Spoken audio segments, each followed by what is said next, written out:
दो लाइनों के साथ अपनी बात कहना चाहूंगा कि एक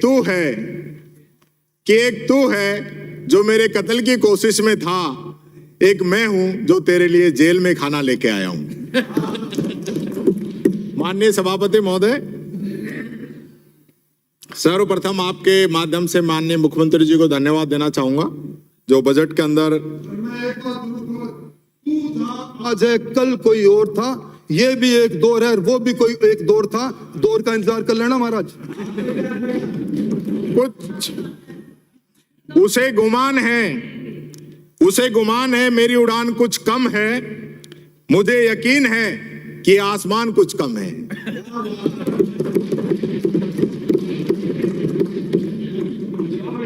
कि मैं आपके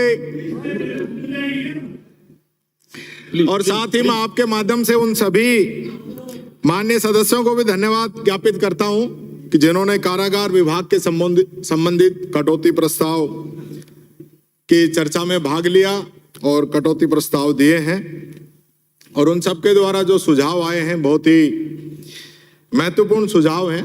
उनका जवाब आज सबका भिजवा दिया गया है, जितने भी कटौती प्रस्ताव थे। साथ ही 182 कटौती प्रस्ताव थे जिनका भिजवा दिया है। माननीय सभापति महोदय, मैं कहना चाहूंगा कि जेल की जो परिकल्पना है वो कहीं ना कहीं गांधी जी के विचारों से मेल खाती है। जिस प्रकार महात्मा गांधी जी ने सत्य और अहिंसा के मार्ग पे चलते हुए देश को आजादी दिलाई और उनके मन में विरोधियों के प्रति आदर, सम्मान और प्रेम था, और गांधी जी कहते थे कि अपराध से घृणा करो, अपराधी से घृणा नहीं। गांधी जी के व्यक्तित्व एवं कृतित्व को बारीकी से समझने की जरूरत है। बापू अपने समय का सदुपयोग साफ सफाई स्वाध्याय के साथ साथ अपना काम खुद करते थे। माननीय सभापति महोदय, वो मानते थे कि अगर आपके अंदर आत्मसम्मान है, आप आत्मनिर्भर हैं, तो आपको कोई झुका नहीं सकता। बंदियों को करुणा, सदाचार, प्रेम, सद्भावनाएं, भाईचारे से आत्मसात करना चाहिए। आप तो खुद जाके आए हैं। राजस्थान के यशस्वी गांधीवादी हमारे मुख्यमंत्री जी ने जेल के अंदर जो बंदी निरुद्ध हैं उनके जीवन के अंदर सुधार लाने के लिए वो वापस समाज की मुख्य धारा में आए और अपना जीवन यापन करें। इसके लिए काफी महत्वपूर्ण कार्य इन पिछले 4 वर्षों में किए हैं।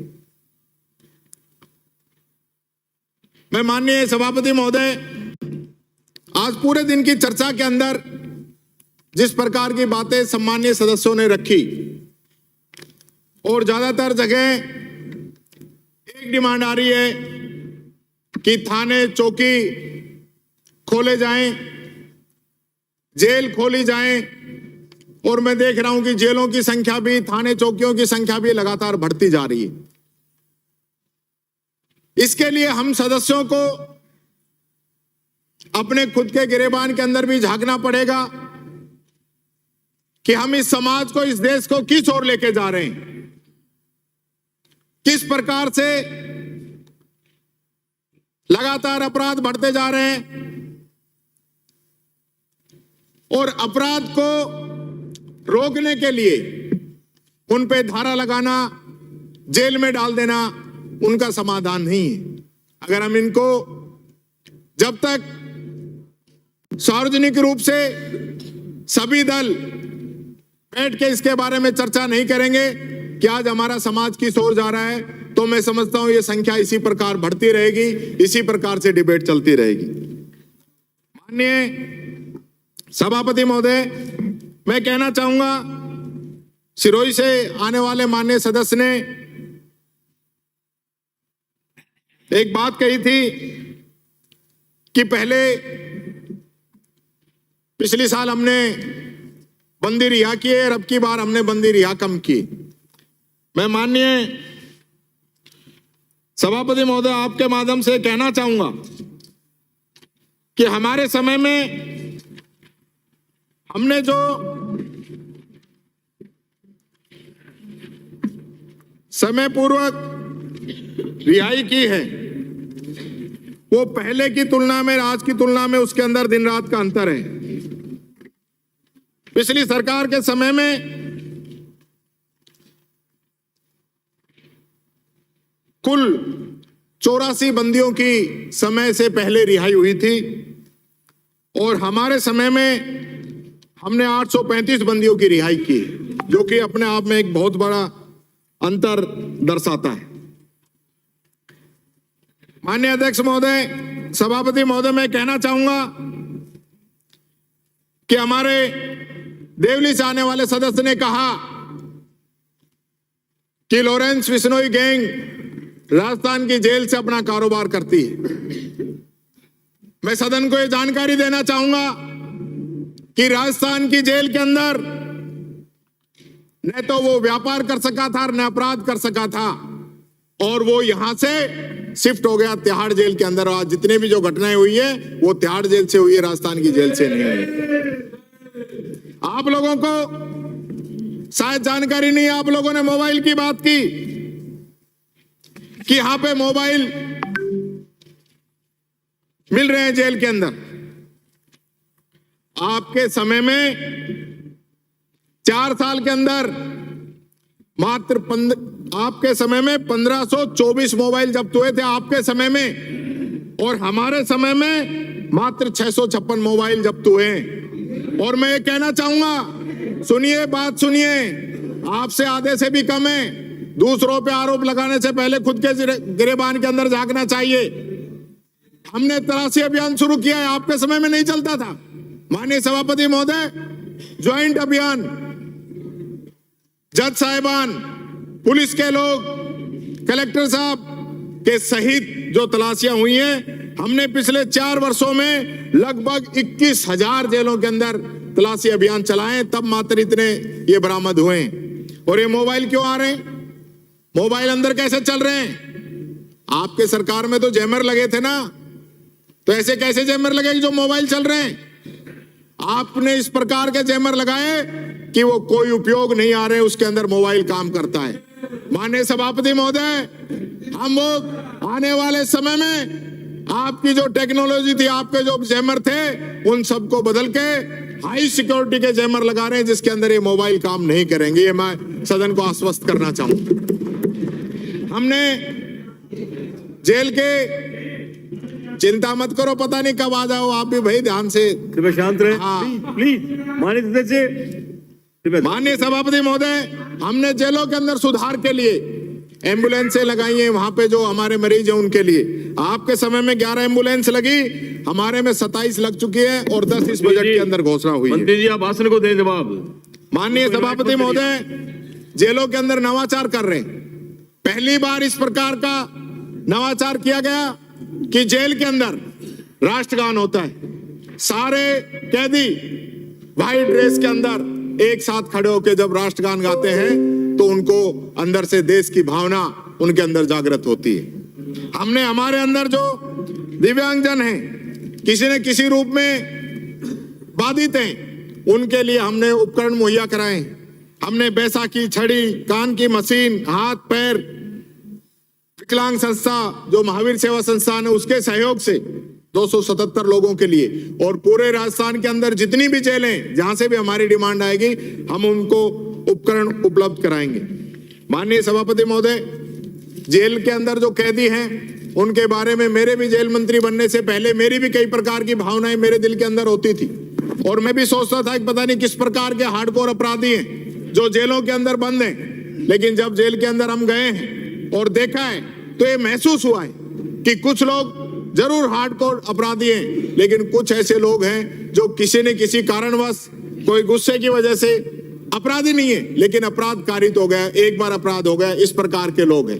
उन लोगों को वापस समाज की मुख्य धारा के अंदर लाने के लिए हमने आर्ट ऑफ लिविंग संस्था से MOU किया है। हम उनको योगा सिखाएंगे, उनको मेडिटेशन सिखाएंगे।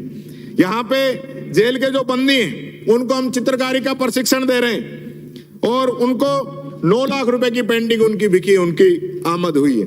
इस सरकार ने जो हमारे बंदी हैं कैंटीन की, उनकी राशि जो पहले 2500 रुपए थी, उसकी सीमा को हमने बढ़ा के अब 3500 रुपए कर दिया है। हमने, अभी बात हो रही थी, एक माननीय सदस्य कह रहे थे कि महिलाओं के लिए अलग बैरक नहीं है। मैं सदन को अवगत कराना चाहता हूं, महिलाओं के लिए अलग बैरक होती है और हमने इस कार्यकाल में 5 नए महिला बंदी सुधार गृह हमने इस 4 साल के अंदर खोले हैं और पूरे देश के अंदर राजस्थान प्रथम स्थान पे है जहां महिला जेल सबसे ज्यादा हमने अलग से उनके लिए खोली गई है। अभी हमारे 84 से आने वाले सदस्य ने मांग रखी थी डूंगरपुर जेल की, तो वो जेल हम जल्दी वहां पे हम शुरू करेंगे, ये भी मैं सदन को आश्वस्त करना चाहूंगा। हमारी शालावास जो दौसा के अंदर जेल है वो शुरू कर दी है और अकलेरा जेल का भी निर्माण पूरा हो गया है, बहुत ही जल्दी हम उसको पूरा करेंगे।